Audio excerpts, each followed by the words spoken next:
Welcome to This Week in Our Collective Heads. I'm Patrick. I'm Kevin. And we want to talk a little bit about Nioh, a lot about Nioh.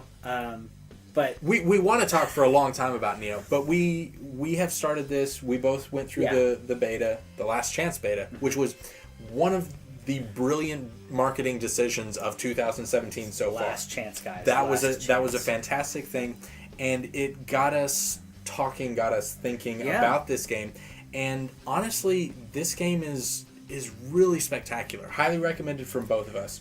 We want to start off with some tips, some of the things that we've learned both from the beta and from playing a little bit of the full version. Yes. And then at the end of it, we'll talk a little bit about the comparison between Nioh and Dark Souls, what you can expect, what are some positives and negatives if we have some of those. Definitely. So we'll start off with tips, though. Yeah. So what do you think is the most useful thing that you have learned? Okay, there's a lot. There are a lot of little tips that I'd like to give you. But I guess my number one tip, and it's two layers to it, is don't attack a group of enemies. No. If you can find a way to take them on one-on-one, take them on one-on-one. If you have to kite them back as you regenerate, you can kite them away, and as you're walking back, hopefully you've walking into a safe area you've already cleared, you can let them expend their ki. Mm-hmm. And then go in and get them while it kind of rope-a-dope. Rope-a-dope is the main thing that I do in this game with the rope. but the second bit of that, the second layer is my top tip in doing that. The kiting is great, but the best thing, if you can do this right, is to get a surprise headshot to one of those people. If you find, usually they're in groups. If they're in a group of two people, I've even seen in a group of three where if you can get a headshot on a guy not wearing a helmet, he dies immediately. Yeah. There's a group of three that I took out where I got the headshot, and then it took 3 bullets, but I ended up killing another one while he was coming at me, and by the time I got him down, I was ready to fight the third guy who was so one-on-one is great on this, but the top tip is don't fight a group. Rope-a-dope. Find your own way to tackle them one-on-one, because that's the best way to do it. And kind of as a side note to that, headshots. He was talking about that. And if you find a character that has no helmet, and you can get them with a headshot, then you can do an insta kill. You actually knock their head off. If they're wearing a helmet, switch to your rifle, and that makes the headshot kill. I didn't realize that. I know you didn't. So fantastic. Tips for you. I'm glad you gave me that tip. Another one that I would say is try out all of the weapons. There are certain weapons that you may look at and say that's not for me. In your tutorial, your starting area is the Tower of London. Just go through that, kind of get a feel for everything. Nothing that you're doing carries over. Right. The Tower of London is the first stage, and it's not. It doesn't seem like a tutorial because it seems like, oh, I'm getting new things and checking all this stuff out. Use it absolutely as a tutorial. You can't level up, you don't get skills, and like you said, nothing carries into the next game. So it's a fantastic opportunity to try out a bunch of different weapons, figure out which ones you like. Usually I go for the super fast, super stabby weapons. Yeah, you were like, I want to go dual swords and the katana, and you were talking about the really quick stuff. But actually having gone through it and actually playing it, the battle axe and the spear are my two weapons, and I did not expect that. You would never have played that in Dark Souls. Those were completely opposite of what you would have done. Yeah. But play in that tutorial, learn those different weapon types. You will be, after the tutorial, you'll be asked what your primary weapon is, and your secondary weapon, and then your spirit guardian. Yeah. But that primary and secondary weapon does not mean you're married to those. Right. So marry your spirit guardian. Marry that one. But your weapons, just choose what you liked, and you may find something that you like better. But then that's when you need to actually start speccing towards your weapon, because the stats will say this does this and boosts katana or boosts spear. But then look at your weapon, because that weapon scales with 3 different stats, not just the one that's in the stat menu. Make sure you look at that, because if you keep pumping into a specific stat, you may lose a point or two here and there that could have gone into damage. If you're just saying, like for me, the Kusarigama, I could go all dexterity? All dexterity, but at the same time, skill and body do that as well. So when you level up, look at those, and I mean, you need to make sure you're balanced enough, but in addition to that, you want to make sure that you're scaling proper with the weapon that you chose, and try to get some overlap in there. This is my other big tip when it comes to weapons. A lot of these weapons use very different skills, but some of them may scale with a similar attribute. Yeah. For example, the Kusarigama and the the rifle both scale off of skill, if I'm not mistaken. Okay. And it's not its primary stat, but if I'm still putting a little bit of stats here and there, it boosts both. Because if you try to spread yourself too thin, you're not going to be as powerful as you should be against some of these enemies. Yeah. In Dark Souls 2 and 3, I believe, whenever you leveled up, no matter what stat you were leveling up, it boosted your defense. Mm-hmm. This game is the same in that whenever you put points into it, whatever you're putting points into, your health goes up a little bit. I believe it's heart. It's the very top stat. Body, I think. But okay, it's something. You can cut that. So the very top stat, the very first stat that you see on there is the one that will give you the highest bonus to life. Yes. If that works with your build, excellent. Yeah. But otherwise, you will continue building life over time. Yes. That's something that's just going to happen. My next tip is going to come from the skill tree. Mm-hmm. You, at the very beginning, while you're still experimenting with weapons, while you're still finding weapons, I would encourage you to look for skills that go across various weapons, not just ones that are specifically devoted to yours. One of the most amazing skills that you will get is grapple, and that is useful with every single weapon. It's listed separately on each tree, but once you do it, you can grapple with any weapon. And then the second one that I would encourage you to do is at the very bottom of the magic skill tree. You can boost how many points of magic that you have available. Ooh. This allows you to actually prep more weapons. With the ninja, you can do the shuriken, and that will give you 7 throwable items that will regenerate, just like your elixir, every time you go back to a prayer shrine. Correct. And that is wonderful. Secondly, you can, if you put, I think I put 2 points into magic specifically, and that enabled me to have a regenerative ability, an ability that lowered enemies' offense, and then I was able to pick two abilities to imbue my weapon with, lightning and fire. Okay, yeah, I did fire. I think I did fire and water because I assumed if I have like a fiery thing coming at me, I assumed maybe water will take it out. Yeah. But you have water, fire, lightning, I think earth, and wind and earth. Wind and earth. I can't remember if I did the regenerative one. I have to check that out. But look at those, and I think that it's really important to look at those, and also timing against certain enemies, using the shuriken to hit certain enemies at certain times will stagger them, including bosses.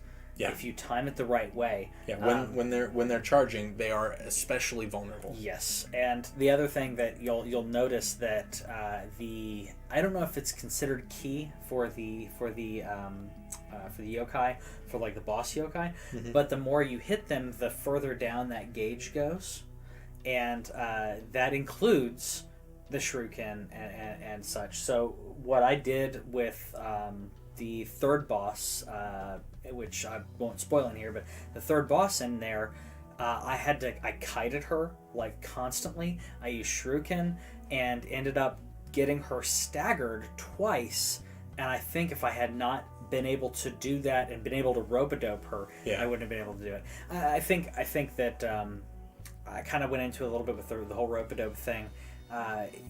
the game does not reward you for playing aggressively the way Bloodborne does. Yeah. There are certain ways that if you time it right, then being aggressive is fine. But for the most part, you need to watch your enemy. You need to watch what they're doing, and find a way to get them from the side. As much as I wish there was a backstab, there isn't. There are ways to boost the behind attacks, but it's not a proper backstab.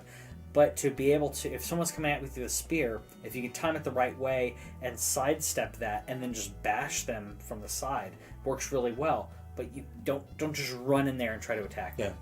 Yeah. You were saying that it doesn't reward you for being aggressive. I would disagree, because an initial aggressive move is not usually the best move. However, when they finish a 3-part attack or a charge attack or something like that, if you were aggressive right there and take advantage of that, knock down their key, get that grapple move that I was talking about earlier, that takes out a tremendous amount of health. Yeah. And if they're just kind of staggered there, panting, that's when the grapple's the best. That's when you can do the grapple. That's when you can do the grapple, and it's awesome. Yeah. So watch their key and be very mindful of that, because that is an additional layer to the battle. That is the mental battle. One of the things that I really like about it. Did you have more tips? I was just going to say, be mindful of your surroundings, the whole Jedi aspect. Absolutely. Because there are certain times when if you're in a specific fight and you don't realize that there's kind of a little walkway and someone's standing there, or you don't realize you're backing up to something. The environment can be dangerous for you and for them. And you can't swim. No, you definitely can't. Tiny shallow water's okay. Also, taking advantage of that, if there's really deep water or if there's a cliff side, be mindful of your surroundings again, but also you can use that to your advantage and knock those buddies off a cliff. Not only that, but if you can get the height advantage before they see you, or even after they see you, because if you can knock somebody off a cliff and then jump down and hit them, if it's a small cliff, yes. Not only that, but when you do, it won't activate if there's no enemy there. But if there is an enemy there and you're able to do a downward plunging attack, you take no fall damage. Yes. And that is a very useful thing. Take no fall damage. And it does tremendous. Sorry, I keep saying tremendous. It does a fantastic amount of damage. I'm gonna smack you.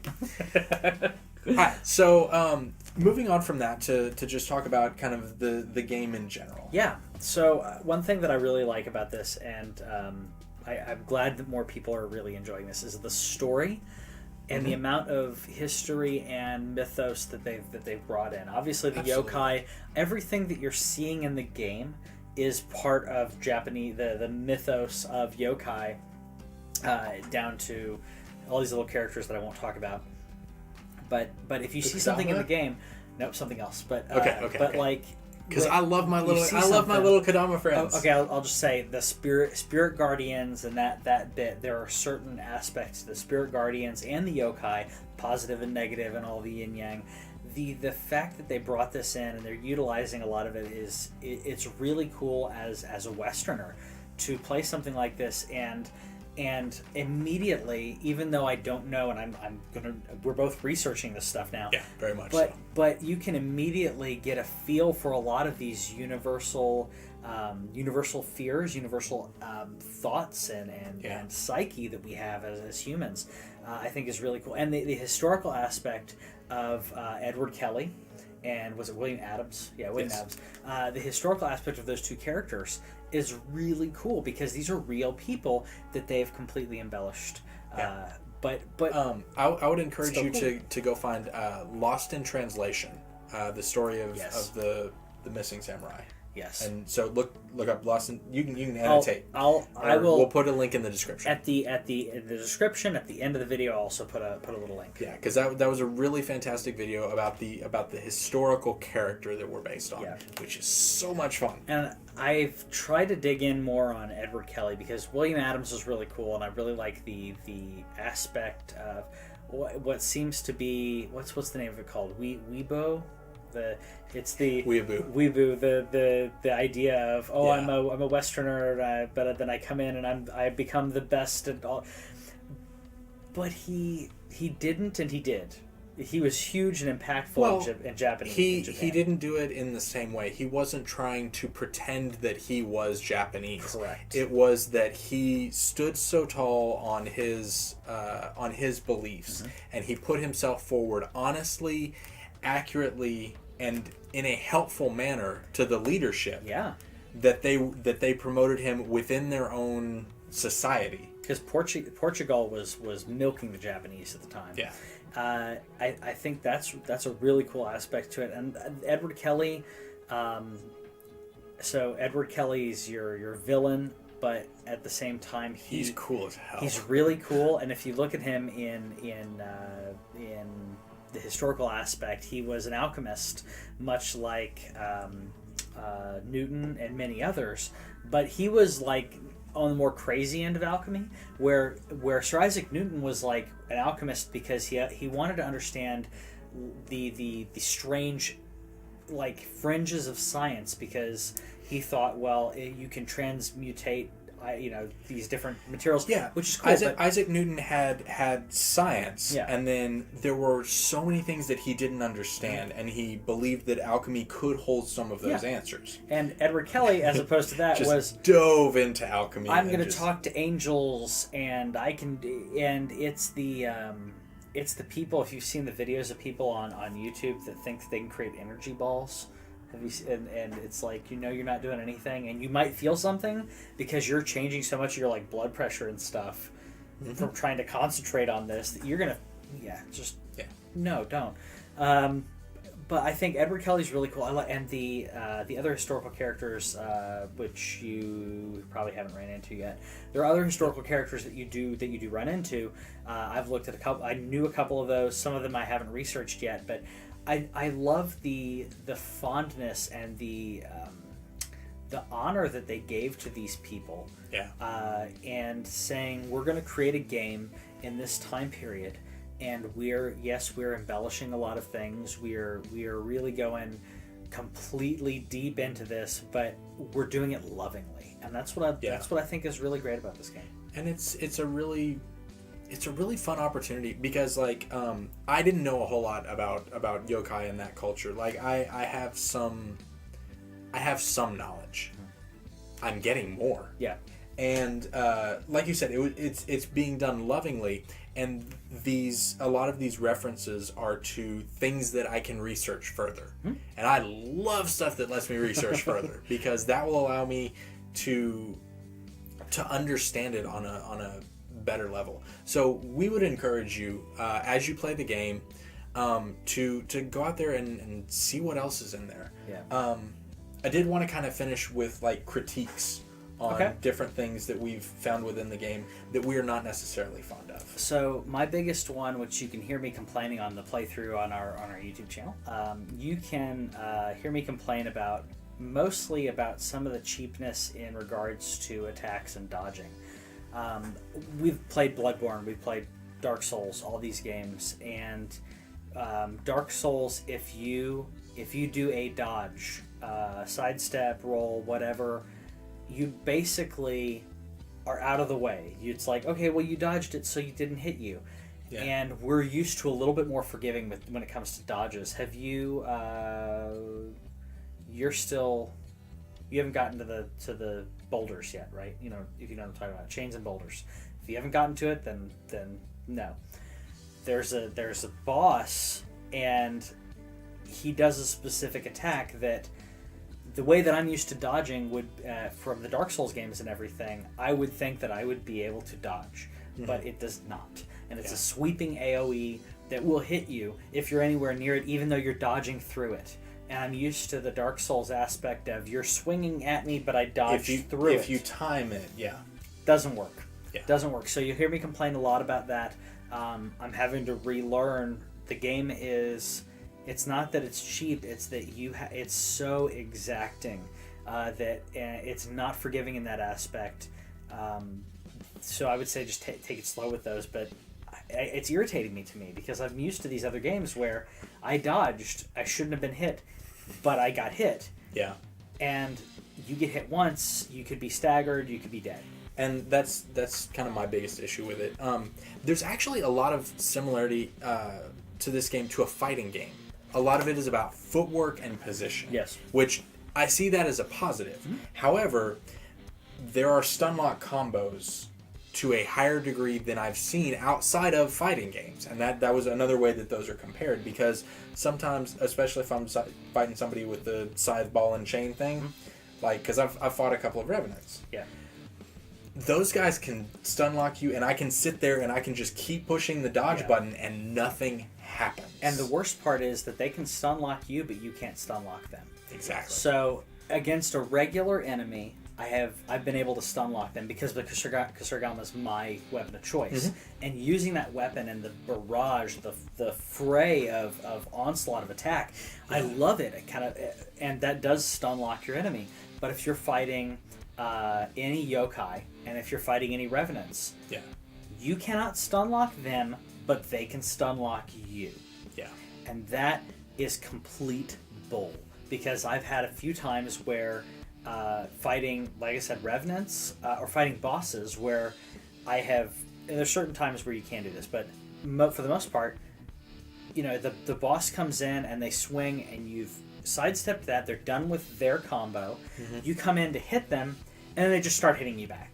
Yeah. I'm like, no, I am hitting you. I was in the middle of this thing, yeah. I'm hitting you with a, if you've seen the Kusarigama, I'm swinging a ball and a sickle at you. Simultaneously. You can't just go, and I'm going to stab you. No! Like, that should stagger you.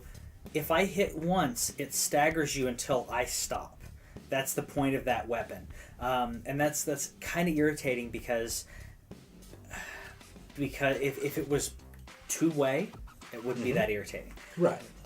They stun lock me, and that's irritating. It's really irritating when they do it, and you try to dodge, and then they hit you, and then you're staggered. That's irritating, but at least I can go, okay, shouldn't have done that. Yeah. Shouldn't have done that. That's one of the reasons that I'm really, really enjoying the axe, because I've very nearly got the range on it. Yeah. Exactly. But so I can dodge a move, come in, and do one good hit. Yeah. And back off. And that's I beat the boss at the end of the tower. Mm-hmm. Both version. Slight spoilers.